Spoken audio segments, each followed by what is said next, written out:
Gianni the Greek has taken everything I've worked for over the last 5 weeks, and it's now time for me to take it back. With the second half of Dana White's Contender Series coming back, I am ready to take him on. I'm ready to take it back from Gianni the Greek. He has absolutely smoked me in the first 5 weeks of the season. It is now time for me to personally challenge him and take him on in the second half of the season. I'm down 1-0 in the half. It's time for me to bring it back, and I believe I can bring it back, but we've got to have a good predictions for this card here. It's been pretty rough, man. I feel like my breakdowns for the fights have actually been pretty spot on for the most part. I've highlighted weaknesses and strengths of the fighters pretty well. I've kind of given a prediction on how the fight would play out pretty well, but the winner has just been dead wrong more often than not. It is embarrassing that this man can look at betting odds and just make better picks than me. I don't make picks based on betting odds. I'm actually recording this on Wednesday, literally hours after Dana White's Contender Series Week 5 just finished, because I am actually going to be going to UFC 293 in Sydney, which is in a completely different country to the country that I live.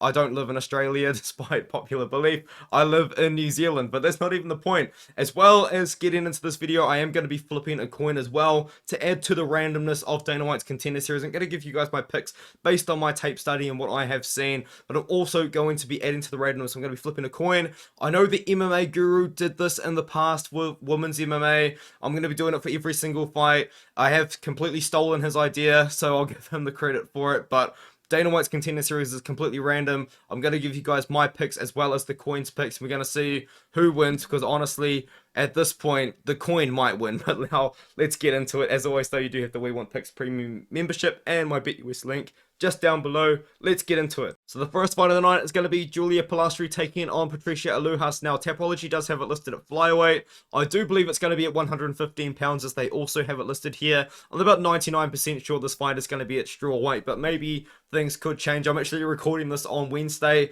literally just hours after Dana White's Contender Series week number 5, so things could change throughout the card, but I am going to Australia, so I'm kind of putting it out a little bit early because I'm heading over to UFC 293. Now, let's get into it. Julia Polastri taking on Patricia Alujas. I'm going with Polastri. I believe Polastri is the better fighter. There's a lot less red flags kind of surrounding her as well, whereas with Alujas, she's fought twice in the last 4 years. She's a little bit scrappy. She can be pretty fun to watch, but in my opinion, I just haven't really been too impressed by her whatsoever and her level of competition. Julia Polastri has fought on Dana White's Contender Series before. She did fight Jasmine Desuda this year, who has now gone on to have pretty good success in the UFC at 125 pounds, and that fight was at 125. Polastri moved up a weight class for that one. Not really too sure why. I guess she just kind of wanted to take the opportunity because she was fine at 115 in the past. She lost to Jasmine, then took on a very experienced fighter, a girl with a losing record, and then a pretty good prospect in Brenda Gotek, and she was able to win that one by submission. I think Polastri beats Alujas. I think Polastri's really good. She's only 25 years old. I think she does have a pretty good future in the sport. I'm going to go with heads on the coin for Polastri and tails for Alujas. It is heads. Okay, we've got Julia Polastri in the matchup. The coin also agrees. So let's go with Julia Polastri. I think she does get it done. She could maybe get a finish in this matchup, but I just think that Polastri is a little bit better everywhere. I think that she should be able to get it done over Patricia Alujas.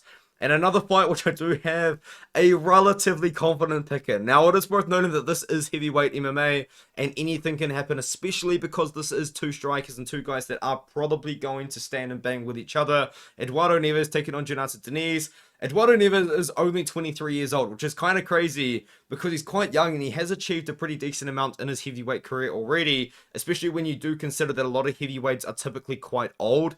Eduardo Neves, only 23 years old, fought on Dana White's Contender Series last year, made me look like a complete idiot because he gassed out in 90 seconds. I'm not even joking, dude. I don't actually know what went on in that fight whatsoever, but he did gas out in 90 seconds to Mick Parkin, who recently made his debut and looked pretty good against Jamal Pogues. And then he took on a 10-4 opponent, knocked him out, knocked out Thiago Silva in that matchup as well. And Thiago Silva was also on the Contender Series, I believe. That is a lie. It was a lie. He fought someone that was on the Contender Series, but Thiago Silva himself wasn't on the Contender Series. That's what happens when you record videos in one take. Jhonata Diniz is a former Glory kickboxer. Now, he didn't have the most successful kickboxing career whatsoever. It's not like he had like 50 fights or anything like that, but he did make it pretty far, and he did make it into Glory where he did have some good wins as well. fought against some pretty well-known fighters as well, but I do believe that he should have a pretty good transition over to MMA. He's knocked everybody out that he's fought. He hasn't necessarily fought the best guys in the world, but he has knocked everyone out so far. This is going to be a striking fight. Eduardo Neves, he kind of is. I mean, this would be a fun fight if the UFC put it on maybe Dana White's Contender Series next year. He reminds me a bit of Chandler Cole. Eduardo Neves versus Chandler Cole would be a fun scrap. It's two guys that are just ready to brawl, but Jhonata Diniz at heavyweight, he does have pretty good technique, and I think that he should be the more technical fighter in a striking match. Now, it is worth noting, though, that I've got absolutely no idea what Jhonata Diniz wrestling and grappling looks like. He hasn't really been taken down or tested too much in that sort of area. I'm going to assume it's good enough to deal with Eduardo Neves, because Eduardo Neves is not a wrestler. He is not a grappler. He just wants to stand and bang. Heads is Eduardo Neves. Tails is Jhonata Diniz. And we've got heads. Okay, so the coin has picked Eduardo Neves. I am picking Jhonata Diniz. Me and the coin do not agree on this fight, but I'm going to go with Diniz. I think Diniz knocks him out probably in the second round.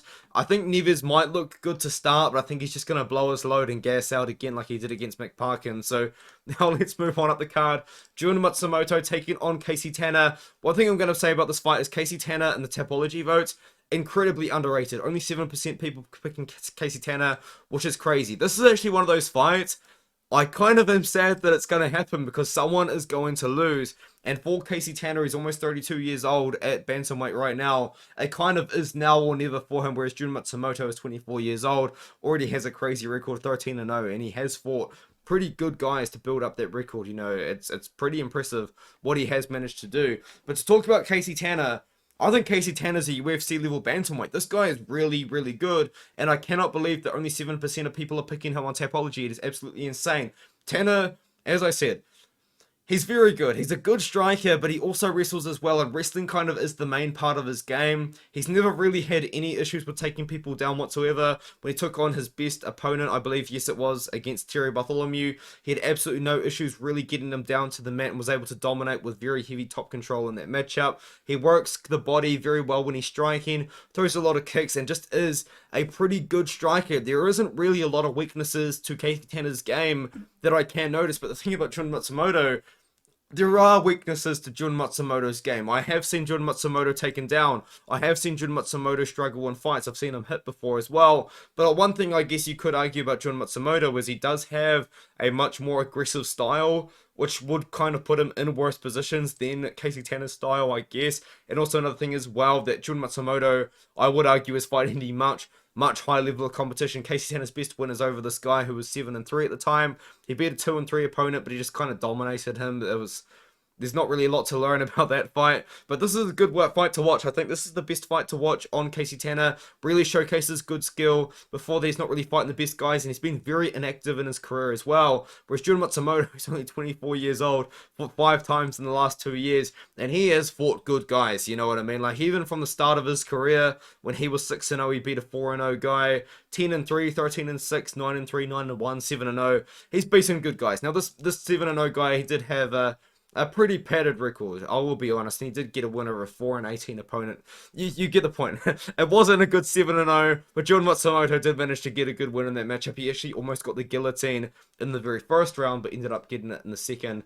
I'm actually going to go with Jun Matsumoto in this matchup, because I do believe he is the more dangerous fighter. But if Kasey Tanner won this fight, I would not be surprised. If there are absolutely insane underdog odds on Kasey Tanner, which I don't think that there will be, but if there are, he could be a very good underdog. I'm going to go Jun Matsumoto, as the public is going with as well, but I do want to express that this is actually a pretty low confidence pick. I think that Kasey Tanner is 100% a UFC level fighter, and it is a shame that he's been so inactive in his career. He's only fought 2 times in the last 2.5 years, 5 times in the last 5 years. I feel like maybe if Kasey Tanner could have been a little bit more active, maybe built up that record a little bit faster, we could have seen him in a situation like this maybe a year ago. But he's taken on Jun Matsumoto. Matsumoto is he's a lot more aggressive. He's more dangerous in my opinion. I think he can go out there and finish Kasey Tanner. But honestly, if Kasey Tanner, as I said, wins this fight, I wouldn't be too surprised. Now I'm going to flip the coin. Heads is Jun Matsumoto. Tails is Kasey Tanner. And the coin has gone with tails. So we're going to be going with Kasey Tanner for the coin. I am going with Jun Matsumoto. Me and the coin disagree. Maybe that's a big red flag for you guys out there. Maybe Kasey Tanner's just going to go out there and win now, but I'm thinking Matsumoto. Let's see if the Artem curse is real. Now we move on to AJ Cunningham versus Stephen Nguyen. This fight is really, really weird to predict. And the reason why is there's just so many things that could go wrong in this matchup, and I could look like a fool either way. I feel like if AJ Cunningham wins this matchup, he dominates the fight with his wrestling and grappling, and he very likely wins the fight in the first round. I feel like if Stephen Nguyen wins this fight, he dominates on the feet, and AJ Cunningham gasses out after the first round, and Stephen Nguyen kind of picks him apart and wins a decision or maybe a late TKO. But here's the interesting part about this fight. Stephen Nguyen hasn't fought for 2 years, and the last time he fought was on Dana White's Contender Series, and their performance wasn't super impressive in my opinion. He was coming off that KO over Jorge Suarez. In LFA. He lost to Alon Cruz by third round KO. Alon Cruz is now in Bellator actually.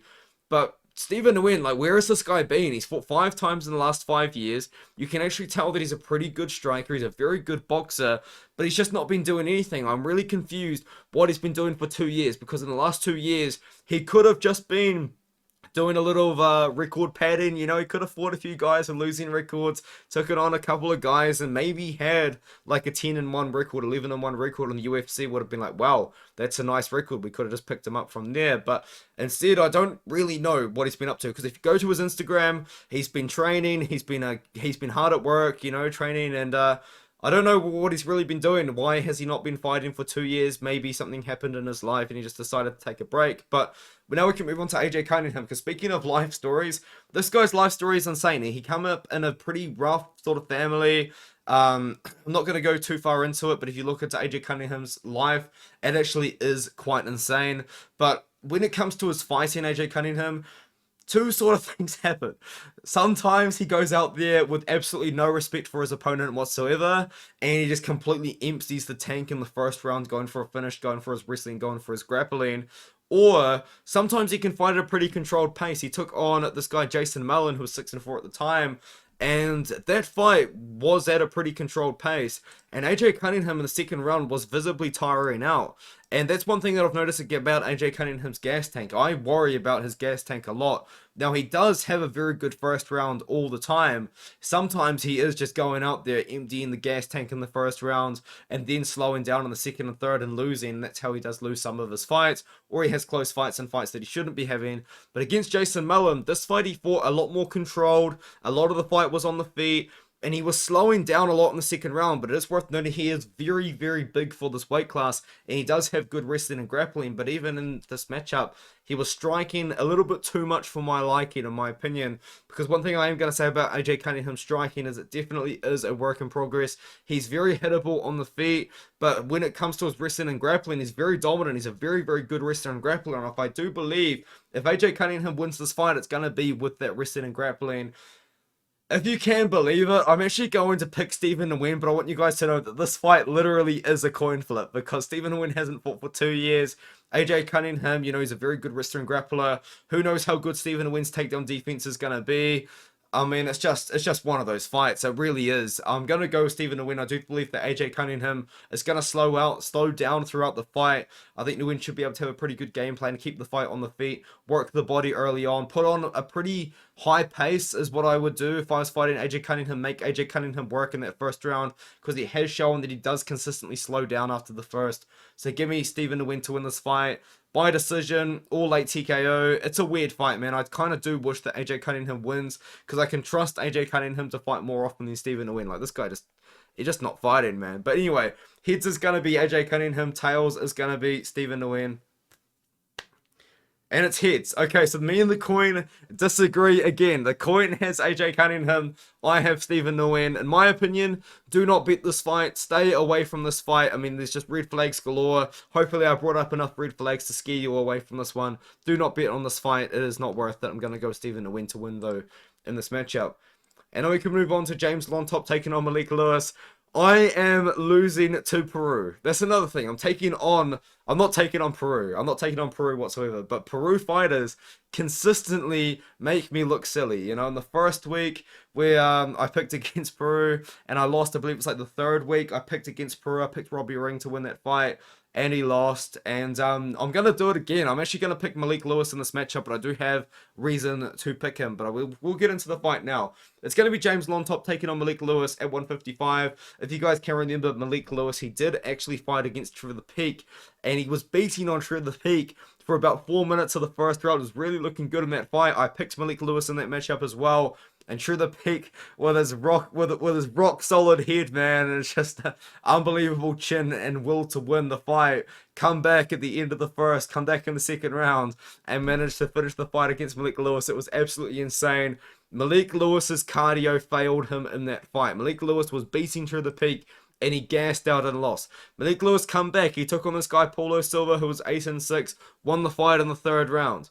Once again, the cardio, man, he slowed down again. This is the problem with Malik Lewis, man. I feel like he's going to have to finish James Llontop if he wants to win this fight, because I do worry about Malik Lewis's cardio. Like, this guy's 6 foot for the weight class, so is James Llontop, but he's big for the weight class. He's a very, very skilled fighter, very good striker, but the way that he has got a few of his fights done in the past is with his wrestling and grappling. He beat, I guess you could say, the best opponent of his career, this 15-3 opponent. He beat him by using his wrestling and his grappling. It was pretty uneventful to start the fight, and then as soon as he got the fight down to the ground, he won by submission. But I'm going to go with Malik Lewis. I think that he is the better fighter than James Llontop. James Llontop is another fighter that I'm very familiar with because I have been making videos on my YouTube channel, RTMMA, about fighters from Peru that I think the UFC could and should sign. And James Llontop has been in those videos. One thing I'm going to say about James Llontop is I think that he is just the much less technical fighter. But the thing is, sometimes you don't have to be the more technical fighter to win. You just got to have the heart and the desire to win. I mean, we've seen it in the past, especially on Dana White's Contender series. Sometimes, in my opinion, the less skilled fighter is getting it done. And maybe James Llontop could be one of those guys. But I feel like this fight, again, could be similar to the Malik Lewis versus Trevor the Peak fight, where Malik Lewis is going to be the better fighter. Malik Lewis is going to be the fighter beating on his opponent, and it's going to come down to, can James Llontop take the damage that Malik Lewis is going to be dishing out? Can James Llontop handle Malik Lewis's pressure? And I'm going to say no. So I'm going to pick Malik Lewis by finishing this one here. I think that it's going to be similar to the Trevor Peak fight, but James Llontop isn't going to be as tough as literally Steve from Minecraft. Trevor the Peak. It's just unreal how much damage that man took in that fight. Heads for the coin is going to be James Llontop. Tails is going to be Malik Lewis. Let's get into it. And it is tails. So I agree with the coin.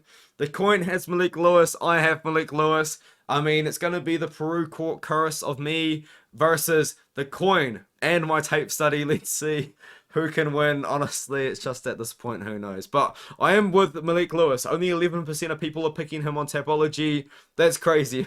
But hey, it is what it is. I'm thinking Malik Lewis. Let me know what you guys think of my picks in the comments below. And together as a team, we can take on Nguyen the Greek and we can defeat him. So to go over my picks, these are my picks, not the coins picks that I did with my tape study. I'm on Julia Polastri. I like Jhonata Diniz, Jun Matsumoto, Stephen Nguyen, and James Llontop. The coins picks from memory are Julia Polastri, Eduardo Neves, Kasey Tanner, AJ Cunningham, and Malik Lewis. Did I remember the coin correctly? Who knows? I'm recording this video at 12 AM in the morning. I'll see you guys in the next one.